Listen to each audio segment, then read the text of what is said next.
Aqui, a Thaís Pachutá para suplementação. Quais efetivamente servem e quais seriam mito de internet? Ela fica preocupada aí que, como que é o que você falou, hoje tem muita informação e, ao mesmo tempo, desinformação, né? Então, como diferenciar, né? Porque tem gente falando de tudo, tem gente vendendo um monte de coisa, né, por conta de ter a indústria farmacêutica por trás. O que é legal? Fala assim, pensando no corredor, né? Já que o pessoal público aqui é corredor, quais são os suplementos que você normalmente indica, mas não que as pessoas tenham que tomar, né? Mas que você sabe que dentro das estratégias, dependendo para quem você tá orientando, você indica, né? Tipos de suplementos assim. Tá. Normalmente eu coloco glutamina, principalmente para quem treina altos volumes por conta do intestino. Como a glutamina ajuda a estabilizar melhor a permeabilidade da mucosa, então eu acho interessante ter glutamina com esse objetivo. Normalmente eu coloco alguma proteína em pó para me ajudar na sustentação, né? Então, de massa magra, para evitar a perda de massa muscular. E normalmente o volume de proteína, principalmente quando a gente pensa em mulheres, tem mais dificuldade em consumir o volume de proteína que a gente precisa, seja ela uma proteína vegana ou whey protein, enfim, a proteína que você puder escolher. A creatina, como a gente falou agora há pouco, é um suplemento que eu acho bem interessante para corredores também.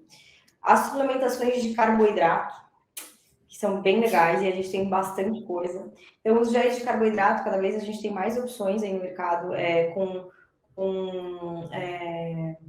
Texturas diferentes, né? divisões de carboidratos, com um mix de carboidratos interessantes, que é cada vez mais interessante, pensando naquilo que eu falei também de sobrecarregar o intestino e tudo mais. Então, você tem uma misturinha aí de carboidratos que é bem interessante. A gente tem versões super naturais hoje em dia, com menos corante, com menos, né?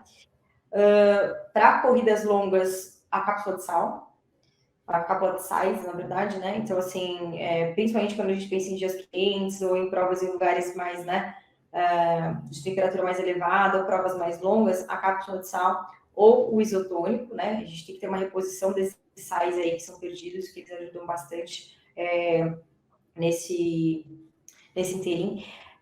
Eu acho interessante também colocar algum repositor de eletrólito, seja ele pela cápsula de sais ou o Gatorade, ou a gente tem várias opções hoje em dia em pó, enfim, tudo mais.